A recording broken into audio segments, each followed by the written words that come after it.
Hello YouTube, this is Thompson737 bringing you another video to the channel. We're starting off with this whole new airport from the month of October. Obviously that's the month we're in now, halfway through. I did post on my Instagram and Facebook pages that I would be working on a new project for October. This has roughly taken me maybe a week or two, really, maybe since the start of October, to kind of finalise. It's still not 100% finalised yet because I'm waiting for a few things to come, which will kind of add to it. But generally speaking, the overall layout, as you can probably tell, is very well underway and set in stone. So we're going to go through an airport update like we used to. So flight numbers, where they've come from, and destinations and stuff will be called out as well. So just a bit of information regarding the airport as well. Very much a modernised era for this airport. All the schedules are modern day, kind of based on 2020, I say early 2020 because that's when I did it, sort of January, February time I think it was. That's when the schedules are based from.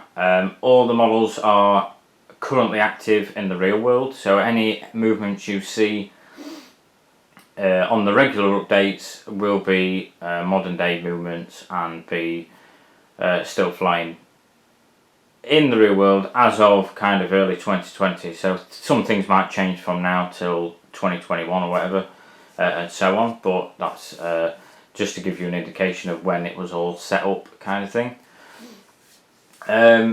The main focus, again, we have a cargo ramp which we are focused on right now, and then to the left of that we have a commercial side ramp, obviously for passengers, which is basically it's split in 50-50 really. There's 5 narrow body stands on each side, so on the cargo ramp you could get up to 5 757 size aircraft at any one time, and the same for the left hand side as well.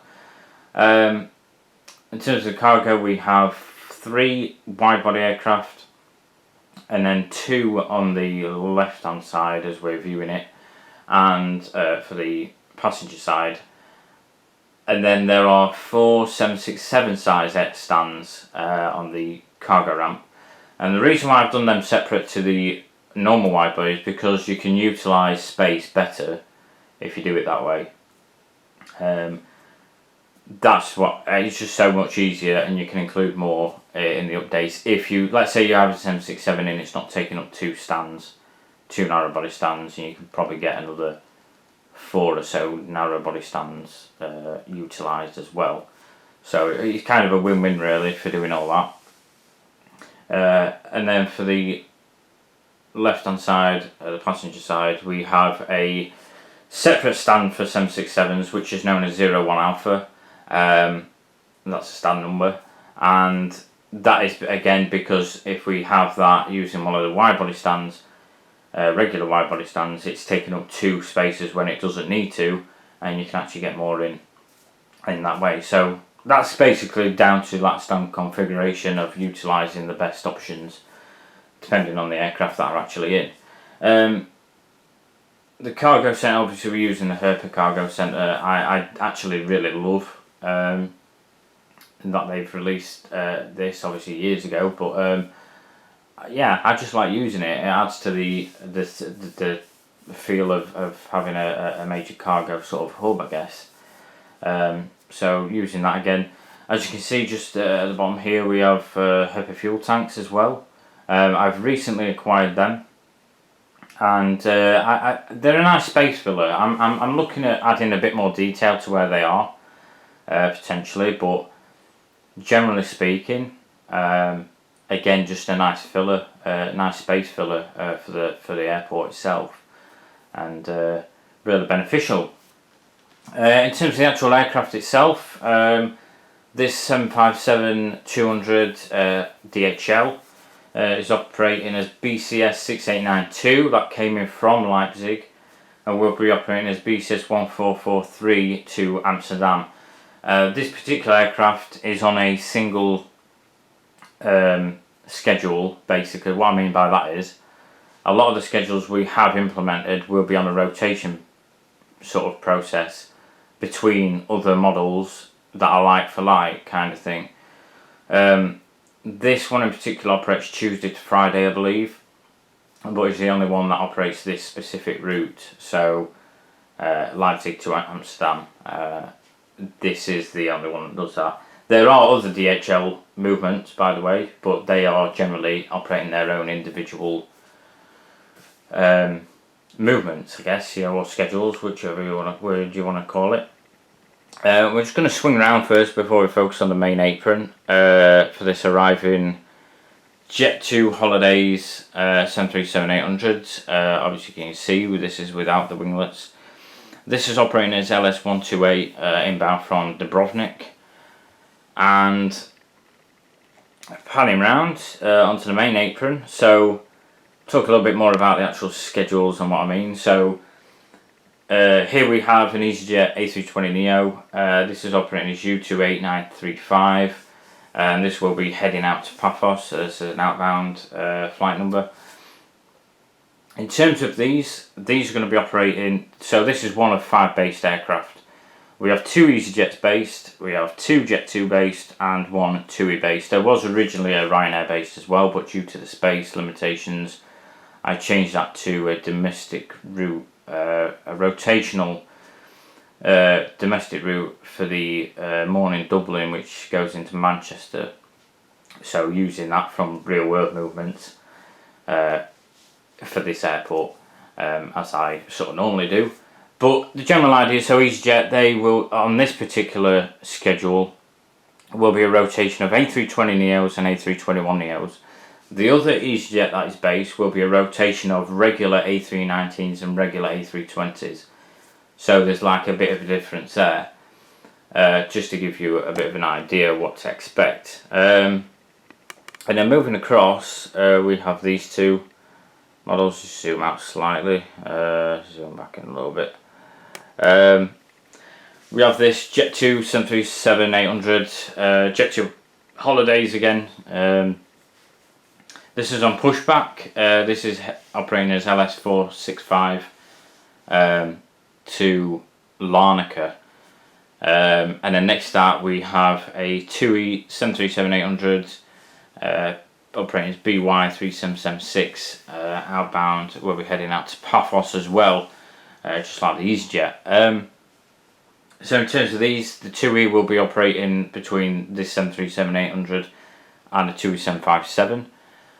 And the Jet2 Holidays are both separate schedules, obviously. And basically I've split the Jet2 fleet into kind of 2 parts. So one is solely a rotation of 737-800s, and the other one is, no, I think one's a rotation of 737-300s and 737-300s and 737-800s, and then I think the other one is 737-800s and 757-200s. So something along them lines. I might have got a bit mixed up there, to be quite honest, but as the updates progress, you'll get an idea of exactly what I mean. In terms of the actual markings that you maybe can see, certainly on the main stand, so I printed them using Word, a bit of a trial and error really, but I did that. Also did like runway sort of entrance markings, so on this left side, just where the Jet2 Holidays is vacating, there's like red, white lettering on red background. That is for the runway sort of numbers, so 2002. And then on the threshold sort of entrance, again we have some of the markings that say basically 0202 either side. Well, this gives you a general overview of the layout. We've got the Lego terminal, which I used for the last airport as well. It's got that modern look, you know, and I quite like how it looks. So, you know, I just thought, you know what, that'll do. That'll be nice to utilise that again. No point in changing it up. And it fits quite well for the actual layout, in my opinion. Obviously, a few features that need to be added. For instance, I mean Lego again, this sort of white wall that we've got kind of coming here. I'm waiting for another few pieces to utilise where the fuel tank is, so it'll come sort of towards the edge of the board, past where the fuel tanks are. That's just to kind of corner that bit off. And again, yeah, I've been thinking about maybe doing some sort of billboards or something as well, maybe to add in like advertisements. That might be pretty cool to kind of include them maybe, and stick them on, but we'll see. 3D printed stuff, I'm waiting for some things to be 3D printed, one of which is an ILS system, which I'll be adding on that large section of grass that you can see. Landing lights as well, they'll be added in as well on that large section of grass. Other things are just general accessories like baggage carts and stuff like that. GPUs, I need more of them. And generally other things. I've also got some of the accessories from Fantasy Wings as well on their way. I've already received a pack of their 100 accessories, like cargo accessories, and I'll tell you what they are. I haven't actually opened the pack yet, but they look pretty decent to be fair, and so I ordered another 2 packs of them, so I'm looking forward to receiving them. I've got a few models on pre-order which are due to be shipped out sometime soon. Again, you know, you'll probably see a lot of this stuff, new stuff, on rotation with the schedules we've already got in, and generally you'll just see a rotation. So each update, we're maybe looking at doing an update a week, possibly, and each update will be different. So for instance, this week we've used these aircraft, next week it'll be a rotation, it'll be another pair of Jet 2 aircraft. The EasyJet will be a different EasyJet, the 2E will be the 757 200,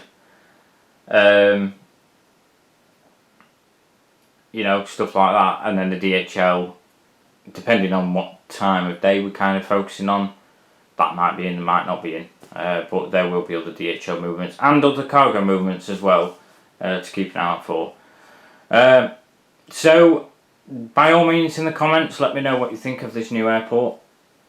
I do, you know, I mean, moving on from the past airport, it didn't really work out too well in terms of keeping you guys in sync with the other updates I was doing. So this is, in my opinion, kind of far better, to be fair. In my honest opinion, I do think it is.